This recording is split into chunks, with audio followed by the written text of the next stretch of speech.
आप नहीं जानती माँ, यहाँ उल्टी गंगा बहने लगी है। ससुर जी जब से रिटायर्ड हुए हैं, मेरी सास और ससुर दोनों किसी फिल्म के लव बर्ड की तरह अपने आप को जवान समझने लगे हैं। दिन भर हमारे घर के पास बने गार्डन में झूले पर बैठे बातें करते रहते हैं। उन्हें अपने पक चुके बालों का भी ख्याल नहीं रहता है। अब इस उम्र में उन्हें ऐसा व्यवहार क्या शोभा देता है। कविता अपने ससुराल के समाचार अपनी माँ को बता रही थी। तभी सास अलका उदास मन से रसोई घर में जाती है, क्योंकि बहू की वो कड़वी बातें उन्होंने सुन ली थी। उसकी सभी बातों को नजरअंदाज कर सास मसाले वाली चाय बना के पहले एक कप बहू को उसके कमरे में देकर दूसरा कप अपने पति सोमनाथ के लिए लेकर जाती है।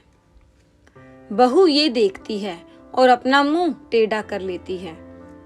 सास ने फिर से एक बार उसकी तरफ दुर्लक्ष्य किया, क्योंकि ससुर के निवृत्त होने के बाद यह उनका रोज का ही नित्य क्रम बन गया था।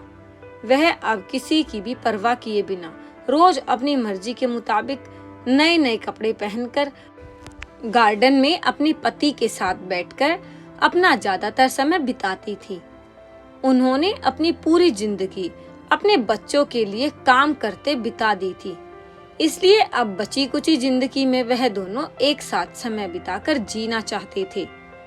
आनंद निवास बंगले जैसा 2 मंजिलों का घर पति पत्नी का ये सपना था और उन्होंने बड़ी मेहनत से इसे पूरा भी किया था। अलका जी ने घर के सामने बड़े प्यार से उस गार्डन को बनाया था और वहां पर कई फूलों के पौधे और बेलें उगाई थी। उनके उगाए चंपा, जशवंती, मोगरा, गुलाब ऐसे दर्जनों फूलों की खुशबू से उनका गार्डन हमेशा महकता रहता था। अलग अलग ऋतुओं में अलका जी अलग अलग सब्जियां भी अपने उस गार्डन में उगाया करती।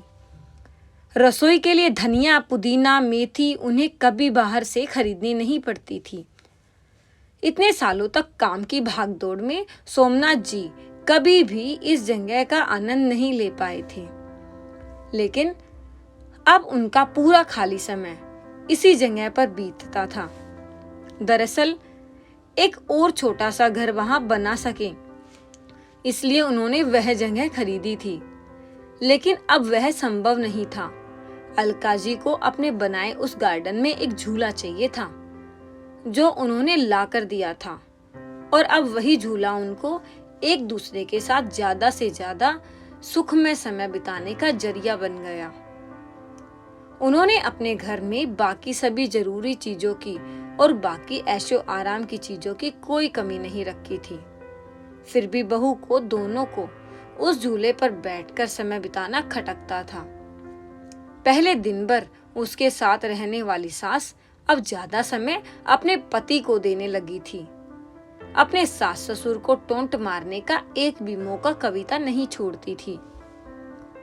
वह हमेशा अपना दिमाग उनको उस जगह से हटाने के लिए लगाती थी, और एक बार उसने ऐसा करने के लिए एक षड्यंत्र भी रचा। अजय, तुम्हें नहीं लगता हमें एक बड़ी कार लेनी चाहिए? कविता ने अपने पति से कहा।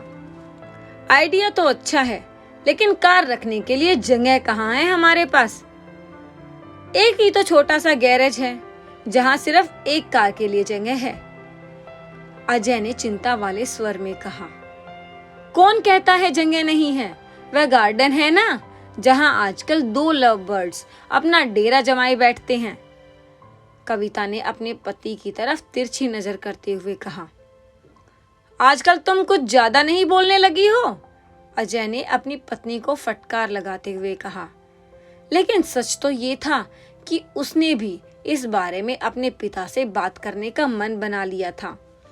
अगले दिन अजय पिता के पास गया और उनसे बोला, पिताजी, मेरा और आपकी बहू का मन है कि एक बड़ी कार ली जाए। पर बेटा, हमारे पास पहले से ही एक गाड़ी है ना। दूसरी गाड़ी लेने के बाद हम उसे रखेंगे कहाँ? सोमनाथ जी ने कहा। पिताजी, इसी गार्डन में एक नया गैरेज बनाने की सोच रहा हूँ। कविता को इस गार्डन की कोई पड़ी नहीं है, और माँ भी भला अब और कितने दिनों तो गार्डन का ख्याल रखेंगी। इसलिए अच्छा होगा कि सभी पेड़ पौधों को तोड़कर यहाँ गैरेज बना लिया जाए। अजय ने अपने विचार रखते हुए बताया। दूर खड़ी अलका जी का यह सुनकर जैसे दिल ही बैठ गया। सोमनाथ जी अपना गुस्सा दबाते हुए बोले, मुझे तुम्हारी माँ से पूछना पड़ेगा, थोड़ा वक्त दो। क्या पिताजी, इसमें क्या पूछना मम्मी से? आप दोनों तो किसी का विचार करते ही नहीं हैं। दिन भर झूले पर बैठे रहते हैं, बिना 4 लोगों के बारे में सोचे। अब कविता घर में है, छोटे बच्चे भी हैं घर में, और आने जाने वाले लोग भी तो आपको कैसे देखते हैं। आप किसी का विचार नहीं करते। अजय थोड़ा चिढ़ते हुए बोला। अंदर से कविता की बड़बड़ भी चालू ही थी। सोमनाथ कुछ नहीं बोल पाए। उस दिन बेटे और बहू ने बाहर से अच्छा खाना मंगवाया था, लेकिन अलका और सोमनाथ जी के गले से निवाला उतरे ना, ऐसा हो गया था। उस पूरी रात दोनों ही जागते रहे थे, लेकिन सुबह सुबह कुछ विचार आने से सोमनाथ जी के चेहरे पर मुस्कान आ गई थी। सोमनाथ जी खुद रसोई में जाकर चाय बनाकर लाए थे, लेकिन अलका जी इतनी निराश थी कि वह आज बगीचे में किसी भी पेड़ पौधे को पानी तक डालने नहीं गई थी। पूरा दिन तो बड़ा नॉर्मल तरीके से गुजरा था, लेकिन शाम को अजय की आंखें फटी की फटी रह गई थी जब उसने घर के आगे घर भाड़े से देना है का बोर्ड पड़ा था। अजय ने सोमनाथ जी से कहा, पापा, माना कि हमारा घर बड़ा है, लेकिन इसका यह मतलब थोड़ी ना है कि हम उसे भाड़े से दे दें। बेटा, अगले महीने मेरे साथ काम करने वाले शर्मा जी रिटायर हो रहे हैं और वही इस घर में भाड़े से रहेंगे। सोमनाथ जी ने कहा। लेकिन वह कहाँ रहेंगे? अजय ने अपनी शंका भरा सवाल पूछा। घर के उस हिस्से में जहां तुम रहते हो, सोमनाथ जी ने कड़क आवाज में कहा। और पापा, हम कहाँ रहेंगे? नरम पड़ती आवाज में अजय ने पूछा। बेटा, मैं मानता हूँ कि मैंने तुम्हें इस लायक तो बनाया है कि तुम अपने पैरों पर खुद खड़े हो सको, इसलिए तुम्हारे पास 1 महीना है। तुम अपने लिए एक नया फ्लैट ढूंढ लो या कंपनी के फ्लैट में रहने चले जाओ। वहां तुम्हें तुम्हारी उम्र के लोगों का साथ मिल जाएगा और इस घर में हमें हमारी उम्र के लोगों का साथ मिल जाएगा। तुम भी सुखी और हम भी। सोमनाथ जी ने सब कुछ साफ साफ बताया। पापा, लगता है आप तो नाराज हो गए। कल मैंने जो भी कहा मेरा वह मतलब नहीं था। अजय ने अपने पापा के आगे हाथ जोड़ते हुए कहा। नहीं बेटा, तुम्हारी जनरेशन ने हमें एक सबक दिया है कि कैसे प्रैक्टिकल बनकर रहा जाता है। हम बड़े तुम बच्चों को साथ में देखकर खुश हो सकते हैं, तो तुम्हें हमें साथ में देखने में क्यों प्रॉब्लम होती है?